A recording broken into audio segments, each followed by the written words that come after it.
Our scriptures begin with a book of wisdom. It's called the book of Sirach.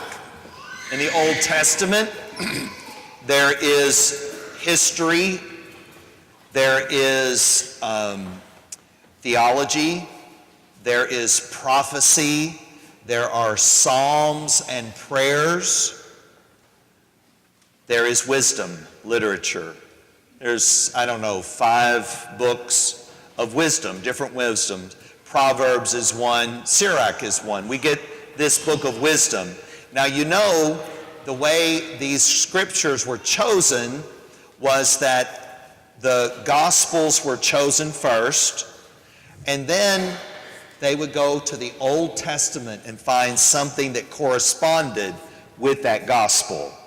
It's an early Christian practice. St. Paul did it. We see it in the earliest Gospels. They explain Jesus or refer to Jesus in relationship to the Old Testament. So, what do we find in the Gospel? We find Jesus giving us wisdom statements.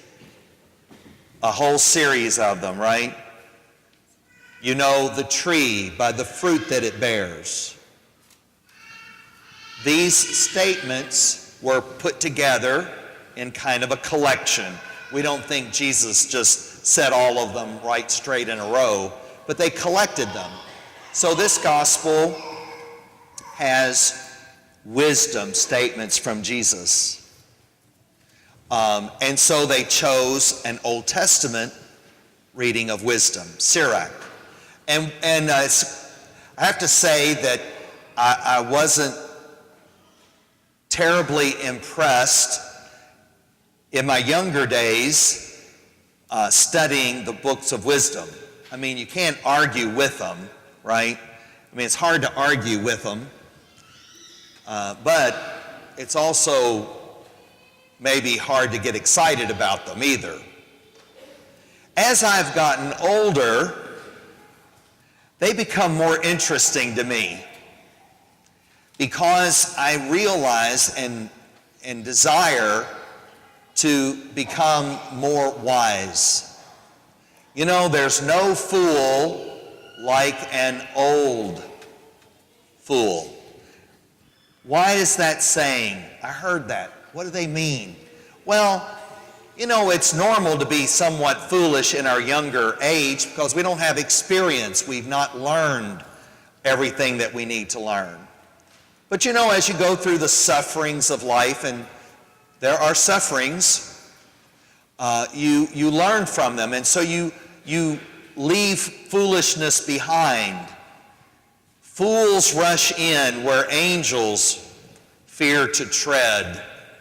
In other words, angels know to stay away from foolishness.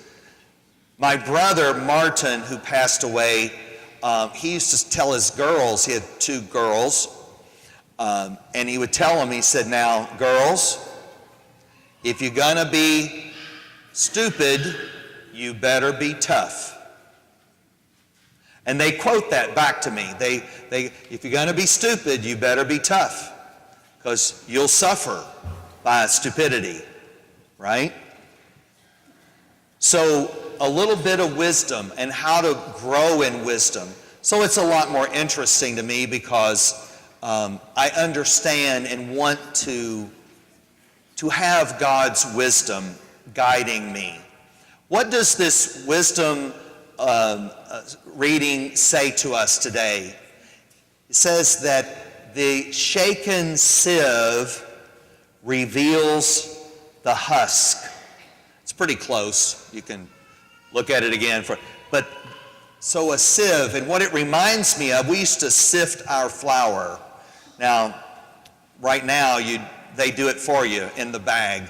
You don't have to sift flour. But when I was growing up, you bought a bag of flour, it had lumps and clumps and little bits of pieces of stuff that didn't get sifted out. And so you put it in a sifter, and it cranked, and it was sifted, and the good flour would come through, and the clumps and the stuff that you don't want to have in your biscuits, you threw out. So, Book of Wisdom says when you sift something, the husks are left. And that's the way it is with our speech. When we speak, if you talk long enough, what's going to show up? The lumps and clumps. I know it happens to me. I think, why did I say that? That was really stupid. Or I didn't want to say it that way. That's coming out of my frustration. They always say count to what? 10, isn't it? Count to 10 before you speak. In other words, sift it out a little bit. If you don't sift it out, it's going to show up in your speech. Wisdom says, watch what you say. Pay attention. Ask God to help get rid of the clumps. Don't let that end up in the biscuit. So we're approaching Lent. Wow, what should we do for Lent? Maybe we should pay attention to our speech. Maybe that's one of the good things we could do in preparation for Easter, is to say, this Lent, I'm going to pay attention to my speech and pray over it and ask God. And if we end up saying stuff we shouldn't, we should say, I think I misspoke on that. I'd like to say it this way, or I'm sorry for having said that. That was not what I truly want to say. Because, Lent is a perfect time for us, a blessed time for us. It's meant to be a blessing, not a burden, a blessing. And what is the blessing of Lent? Well, we know the blessings by giving up things and choosing to do things.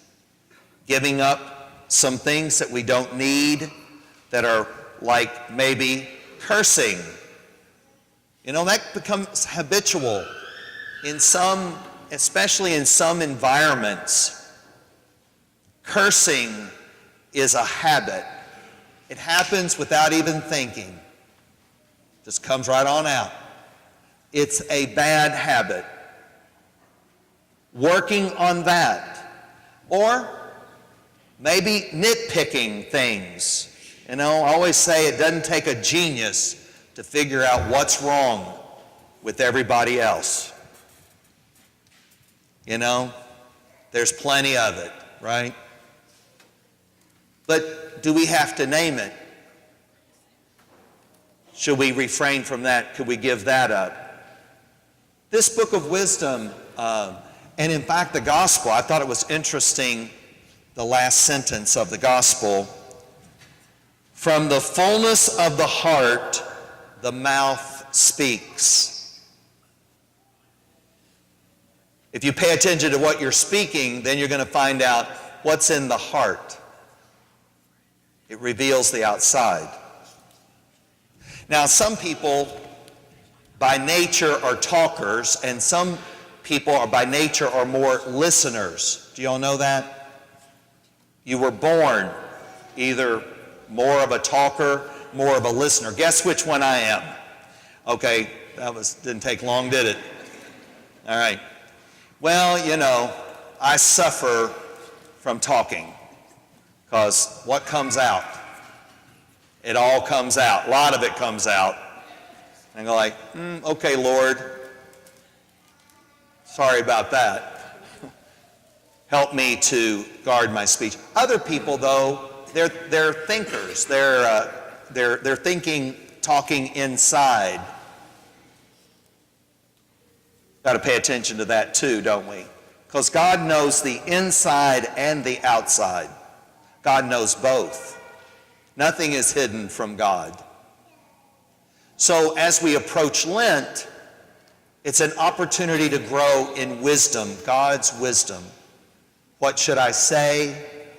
What should I refrain from saying? Help me, Lord, to grow in your wisdom.